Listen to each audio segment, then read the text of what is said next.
You are looking at Julian's pronunciation guide, where we look at how to pronounce better some of the most mispronounced words in the world, like this other curious word. But how do you say what you're looking for today?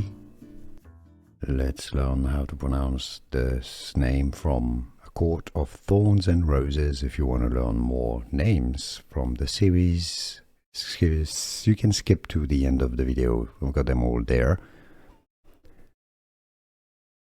There is a pronunciation guide given by the authors of the book, and I think they say it's pronounced Bogge, and I think it's one of the most common pronunciations, but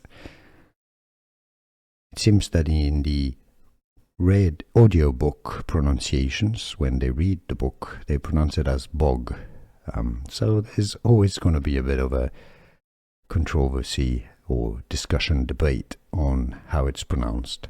I think most people say it as Bogge.